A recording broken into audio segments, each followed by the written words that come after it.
एक समय की बात है, पहाड़ियों के बीच बसे एक अनोखे गांव में अनाया नाम की एक युवा लड़की रहती थी।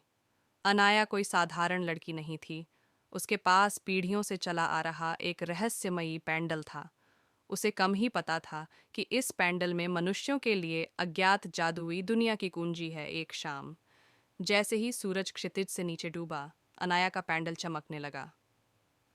गांव उसकी आंखों के सामने बदल गया और एक जादुई क्षेत्र का द्वार खुल गया।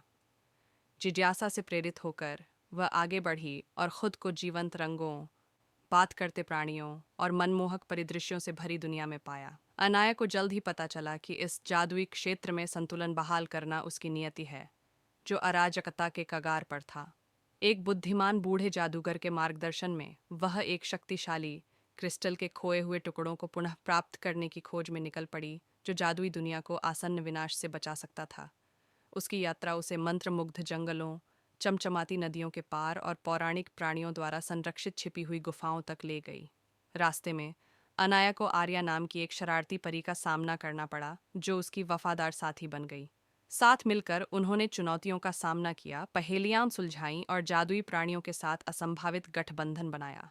जैसे ही अनाया ने क्रिस्टल के टुकड़े एकत्र किए, उससे जादुई दुनिया के इतिहास और उसके पैंडल और दोनों लोगों के भाग्य के बीच संबंध के बारे में पता चला। प्रत्येक टुकड़े के साथ उसकी अपनी शक्तियां बढ़ती गईं, जिससे उसे अपने पैंडल के भीतर के जादू का उपयोग करने की अनुमति मिली। हालांकि यह खोज बाधाओं के बिना नहीं थी। एक दुष्ट जादूगरनी अनाया की नई क्षमताओं से ईर्ष्यालु होकर उसके मिशन को विफल करने और जादुई दुनिया को शाश्वत अंधकार में डुबाने की कोशिश कर रही थी। अनाया और जादूगरनी के बीच अंतिम टकराव एक रहस्यमय बगीचे के बीच में हुआ, जहां शुद्ध जादू की शक्ति से फूल खिले थे। एक चरम युद्ध में अनाया ने अपने पैंडल की पूरी क्षमता का उपयोग किया और प्रकाश की एक लहर पैदा की, जिसने अंधेरे को दूर कर दिया।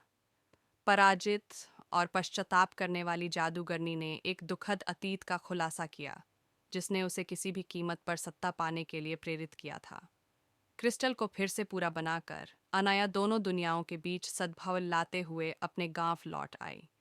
वह जादुई क्षेत्र का दौरा करती रही, अब सामान्य और असाधारण के बीच एक पुल के रूप में काम कर रही है। और इस तरह the girl and the magical world की कहानी एक किंवदंती बन गई, जो पहाड़ियों के माध्यम से हवा के साथ फुसफुसाई और उन लोगों के दिलों में याद की गई जो जादू की शक्ति और अनाया नाम की एक युवा लड़की के साहस में विश्वास करते थे।